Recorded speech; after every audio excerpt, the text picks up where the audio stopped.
As-tu envie d'écrire des dialogues captivants? Si oui, eh bien il faut que tu fasses une chose, il faut que tu vérifies que chacun des dialogues à l'intérieur de ton livre soit utile pour ton histoire. Et je vais t'expliquer comment faire. Je suis Rebecca Bonnery, je coach les écrivains depuis plus de 10 ans. 2 de mes romans ont été numéro 1 des ventes dans leur catégorie sur Amazon à leur sortie. Et du coup, je vais t'expliquer comment écrire des dialogues captivants. Je vais te donner 3 clés pour écrire des dialogues utiles pour ton roman. La première chose, c'est qu'il faut que tu vérifies que tes dialogues soient utiles sur le fond.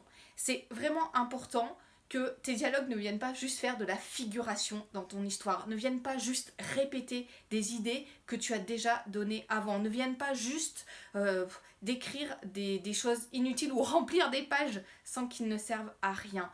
Regarde sur le fond, est-ce qu'ils permettent de caractériser un personnage par exemple, d'en apprendre davantage sur peut-être la façon de parler, la façon de se comporter d'un personnage, parce qu'il n'y a pas que le discours, il n'y a pas que ce qu'on entend dans le dialogue, il y a aussi ces verbes ou ces incises parfois qui sont là pour donner des renseignements sur le caractère d'un personnage. Donc regarde déjà un élément, si ton dialogue peut caractériser un personnage ou peut faire avancer l'intrigue. C'est parfois dans le dialogue que tes personnages vont échanger et découvrir une idée clé qui va leur permettre d'avancer.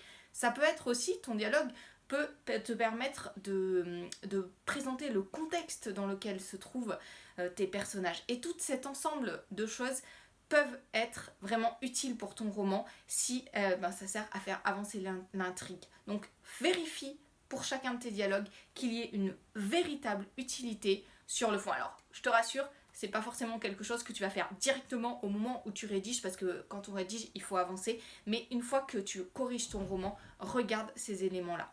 Deuxième utilité à vérifier pour chacun de tes dialogues, qu'ils soient utiles sur la forme. Tes dialogues, ils doivent aérer le texte, ils doivent apporter du dynamisme, ils doivent permettre au lecteur d'entendre ce qui se passe dans ton histoire.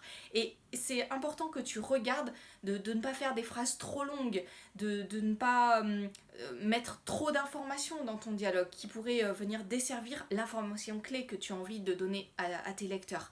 Et toutes ces petites caractéristiques techniques, ou qu'il n'y ait pas trop de répétitions par exemple. Alors on parle souvent de répétitions dans les verbes de dialogue, mais il y a des répétitions aussi d'autres mots qui peuvent venir en fait empêcher le lecteur d'être pleinement pris dans l'histoire. Donc regarde sur la forme. Est-ce que ton dialogue est utile? Est-ce qu'il aère le texte? Est-ce qu'il donne du dynamisme à ton texte visuellement aussi? Est-ce que les phrases ne sont pas trop longues? Voilà, regarde tous ces éléments-là. Est-ce qu'il n'y a pas trop de répétitions? Et ça va t'aider à écrire des dialogues utiles. Et puis, troisième élément, pour l'utilité de tes dialogues, pense que tes dialogues peuvent tout dire. Je te l'ai dit tout à l'heure. Tes dialogues peuvent caractériser un personnage, peuvent aider à décrire le contexte, peuvent faire avancer l'intrigue.